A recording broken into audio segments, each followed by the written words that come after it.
Funding for Curate, the Arizona Arts and Culture Fund, is made possible by Signal Society member Eleanor Light, and by you can become a curator of the arts on 8. For more information, call 602-496-8888. And now, an 8 special presentation. This time on Art Beat Nation. Meet the man behind the music. We call the style of music we play folkabilly because it's storytelling and often humorous, self-deprecating. Worlds collide in one artist's contemporary work. Allegorical realism is a way for me as a storyteller to promote the ideas that I believe in. A nonfiction writer delves into a new creative journey. It's fascinating to think that a sheet of paper is dead until it interacts with our mind.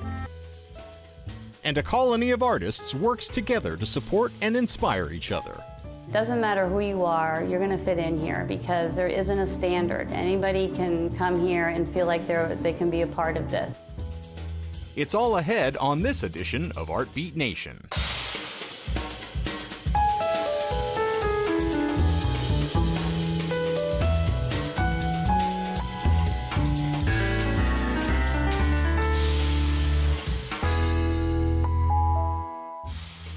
Funding for Art Beat Nation is made possible by donations to Curate, the Arizona PBS Arts and Culture Fund, and by contributions to 8 from viewers like you. Thank you. First, we get an exclusive look at the life of musician Antsy McLean. Combining folk sounds with a little bit of country and a little bit of rock and roll, Antsy McLean strives to tell his life stories and entertain his audiences with upbeat, positive music and lyrics. I developed this Antsy McLean character years ago to sort of create a happy-go-lucky, positive energy guy with a band. And so he has this band around him of guys from the neighborhood, from the trailer park, that are enjoying life. They play all these different instruments, and it's just this hodgepodge of musical genres. Hanging with my friends again. Yeah, yeah, yeah, yeah. Hanging with my friends again. Oh, aren't we hanging with our friends? We call the style of music we play folkabilly because it's storytelling and often humorous, self-deprecating stories about my foibles in life, and then we set it to music. No one knows when midlife's coming. For some it's 40, for some it's 9. If you think about it too long, it's mind numbing. Where's a midway point to the end of the line? I am fortunate to play with some very good guys. They're excellent musicians, but they're also very decent people, and that makes a big difference.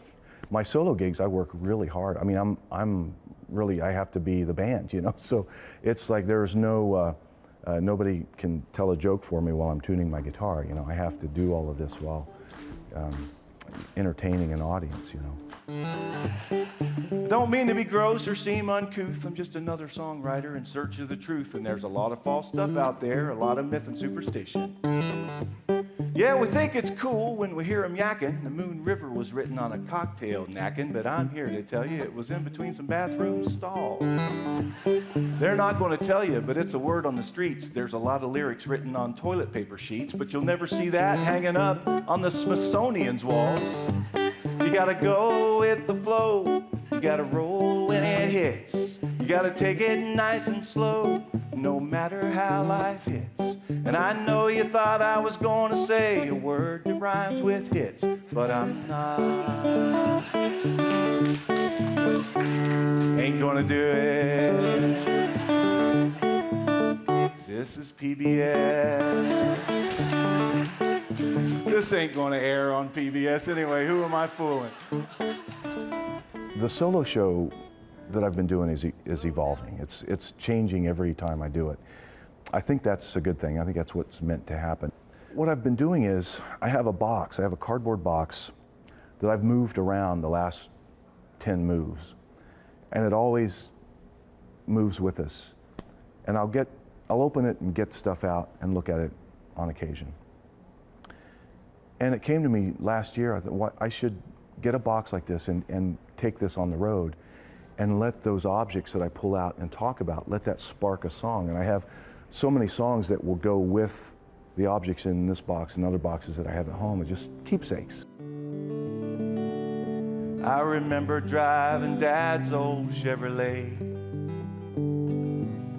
the DJ riding shotgun all the way, cruising Whitehall Strip most every Friday night, the radio playing the soundtrack to my life. The songs that I sing are positive messages that we can all use. Life is short, enjoy your friends, enjoy your family, because it's short and it's getting shorter all the time. We followed the stars in the record charts, connecting every song we loved to a special place in time. Up next, we meet contemporary painter Kevin Sloan. Sloan's work focuses on nature and its relationship with the modern technological era. Take a look at how these two worlds come together. I like painting. I like brushes on the cloth of the canvas. That's important to me. It seems to be the best way for me to describe my world. It's a little romantic perhaps, but I like that link back to the past. I like this idea of paint on canvas. It's an ancient process filled with contemporary and modern elements like music and the internet. The process is very sacred. The workspace, it's important that it be set up a certain way. It's been this way for many, many years. And what happens is I turn the music on, the lights come on, and then I stand in front of the painting for a minute and just be quiet. And I try to shut my eyes to create kind of a barrier between what just happened outside and what is going to happen now. And it's a way to reacquaint myself with the work. When I'm working, I don't talk, although I do talk to myself, I've been told. Sometimes my dogs are here with me, and so they need to settle down, and then we all get to work. The animals in my work are kind of stand-ins, sometimes for us humans. So they're active, they're doing things that are sometimes awkward, unpredictable, unexpected perhaps from an animal, yet it's happening in the painting. So you suspend your belief for just a moment. I want them to be moving, doing something in the paintings because they need to have a life of their own in the painting other than this static, statuesque quality. What that does is to propel the narrative forward. They act and interact with things that we all know, use, remember. I have dabbled, I'll just use that word, with the human figure in the past, and I got stuck. Too much baggage. Is it male? Is it female? Is it clothed, unclothed? What are they doing? What are they not doing? All those things are really important with figurative painting. With the animals, I can have much more liberty. They can do things, they cannot do things that they should be doing, they can be in places they shouldn't be, and all that can help propel my narrative forward. When we visited the studio, we saw the very beginnings of this piece. It's really beautiful to see the end result here.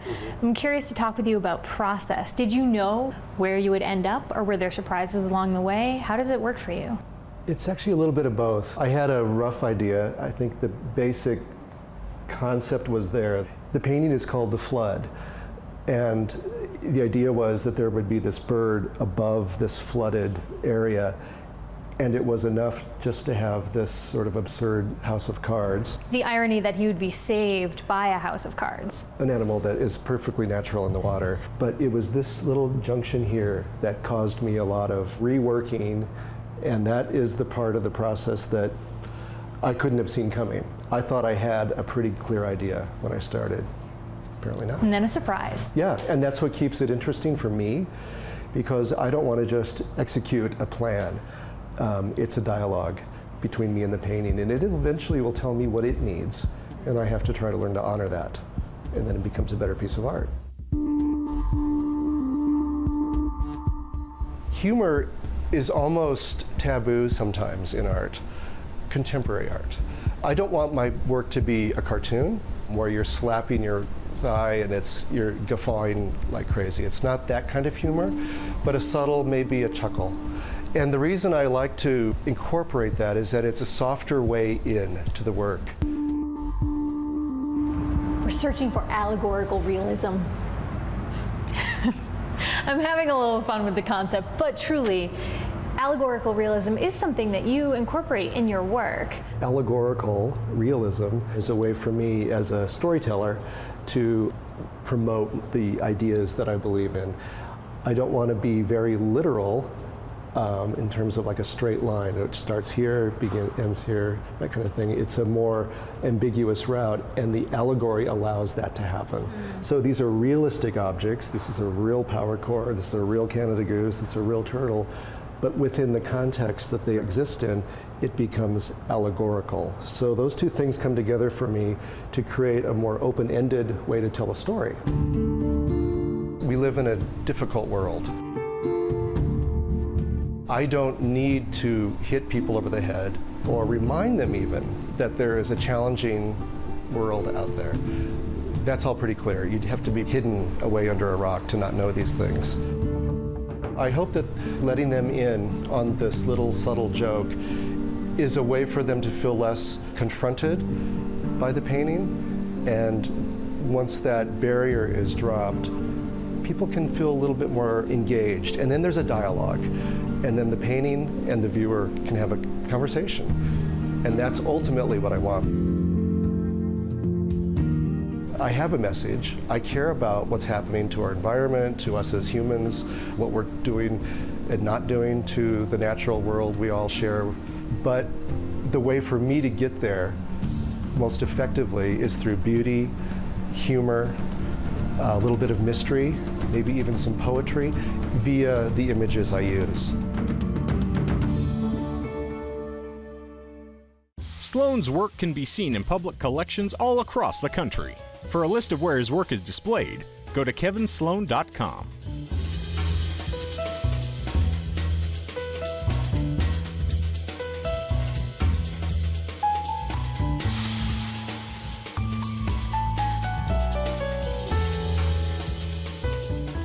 In this next segment, we sit down with nonfiction writer William Donati, whose books have focused on the real-life stories of Errol Flynn, Ida Lupino, and Lucky Luciano, to name a few.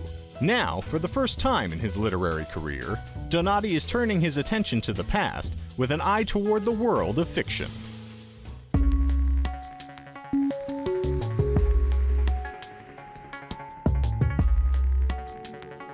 My name is William Donati. I'm a writer and professor of English literature. I'm originally from Memphis, Tennessee. I have 4 university degrees in literature. Byron's one of my all-time favorite authors. He was a wonderful satirist, wonderful romantic writer. Lord Byron was a controversial poet, and for me, the biographical aspects of his life were just as fascinating as the literary aspects of his life. So this is really how I got into writing biography through controversy. All of my books have to do with controversies. One of my titles is My Days with Errol Flynn. I was a co-author on that.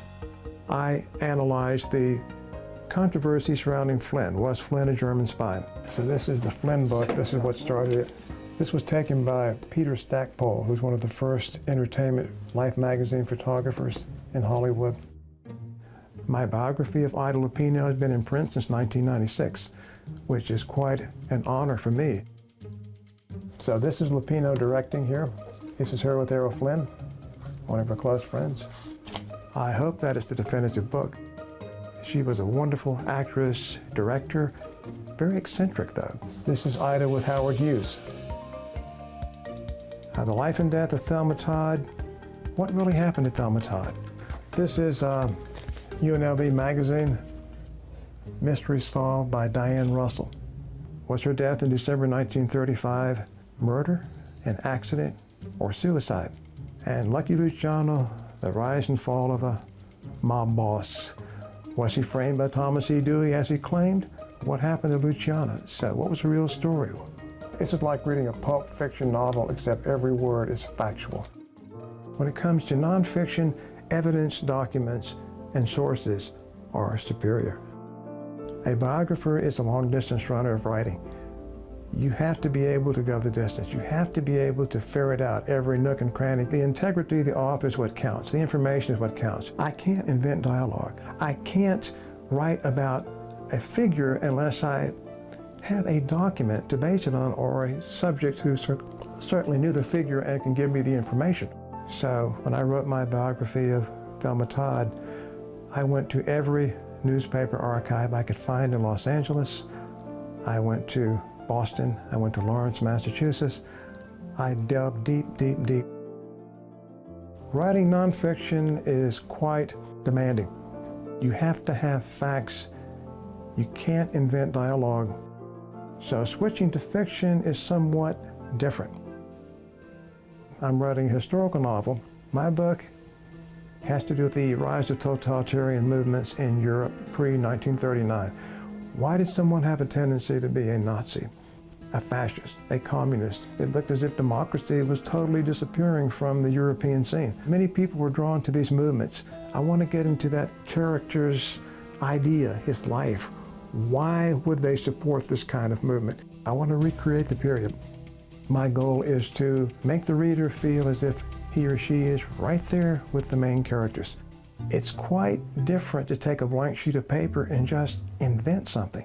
Dialogue is incredible. To be able to write dialogue, to be able to have a sentence that reveals the inner character of a person, wow, I can't do that in nonfiction. You can get caught in the novel and never get out. You know, you got to be careful. At some point, you just have to close it and move on. I have a profound respect for authors. It's a very lonely life, trying to make that blank sheet of paper come to life, whether you're writing nonfiction or whether you're writing fiction. You walk in a bookstore, and behind every book there's a story. You don't see the blood, sweat, and tears that the author poured into that book. It's fascinating to think that a sheet of paper is dead until it interacts with our mind. You can walk in a library and a book can be sitting there for years with dust on it, but as soon as you read it, magically it comes to life. So if I pick up a book that was published in 1935 and it captures this period and I'm the only one looking at it, that's fascinating. It makes it come alive. In his book about Ida Lupino, Donati writes that Lupino was the most intriguing woman he ever met. Above a cigar cafe in the heart of Tampa, Florida, a collection of artists have come together to create, collaborate, and inspire. Here's a look at their thriving art colony. I am a painter. I love color. I'm a colorist. That's primarily my passion, is color and energy. So I practice law and I paint. I call it whole brain living. Watercolor's my primary medium. It's my real passion. As an artist, we all like different mediums. You can do oil painting, acrylics, watercolors, pastels, pencil, charcoal. For me, my chosen medium is graphite, pencil.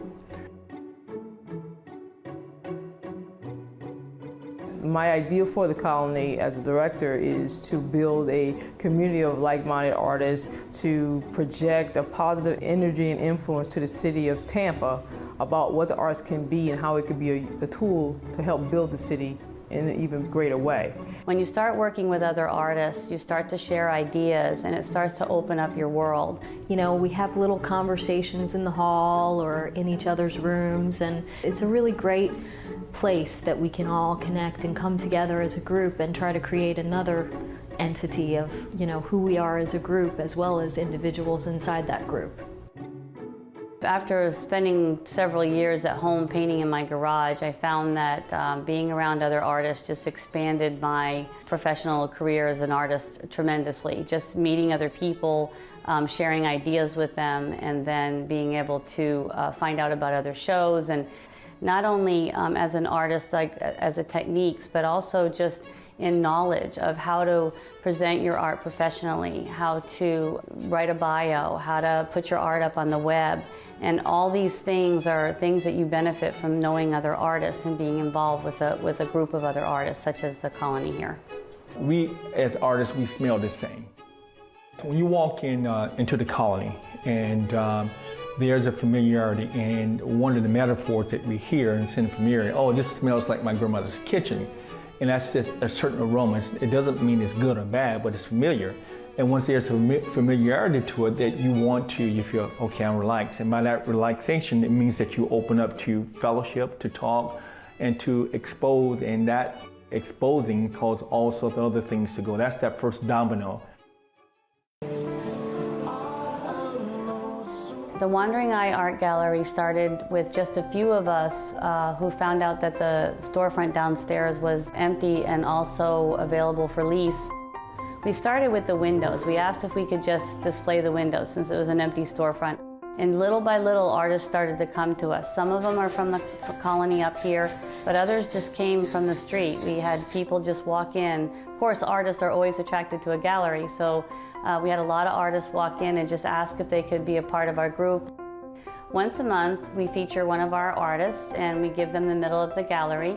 We have live music, we have food and drinks, and people come from all over to our parties to be able to see who the featured artist is. There's very few places that an artist can show their art here in Tampa, so this gives them a venue. Also, if you're in the gallery, you have to work the gallery. So that gives you a great opportunity to find out what people are saying about your art, to talk to people about their art. People love to meet the artists.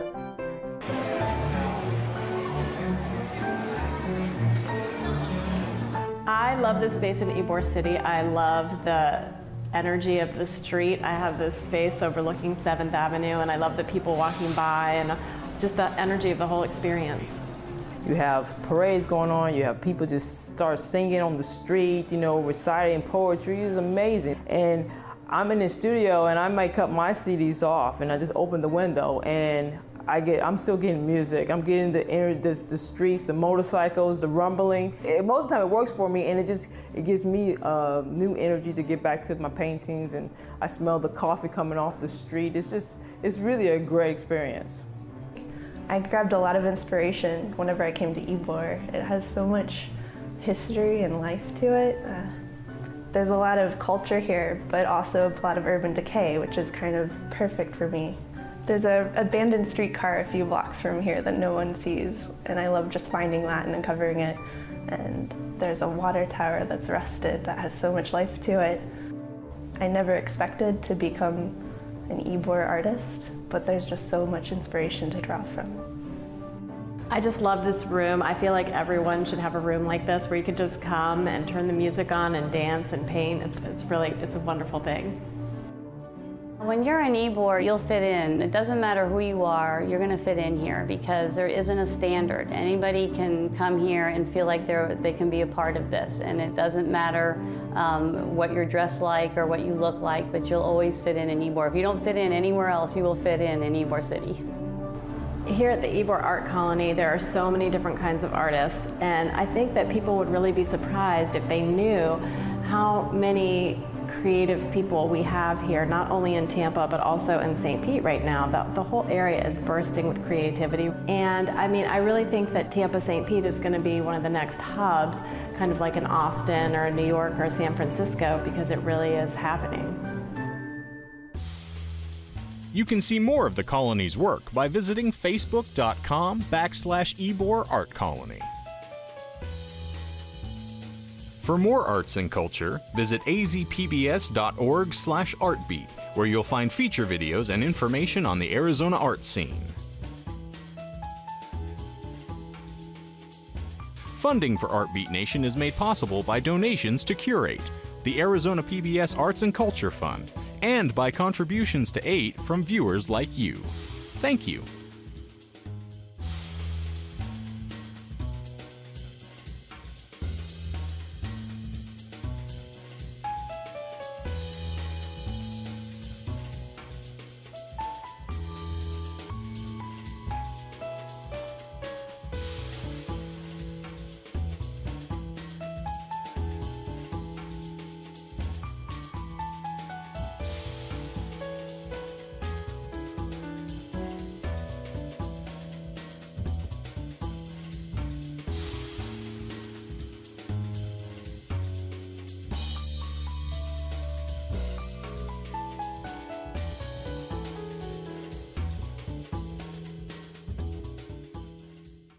Funding for Curate, the Arizona Arts and Culture Fund, is made possible by Signal Society member Eleanor Light, and by you can become a curator of the arts on 8. For more information, call 602-496-8888.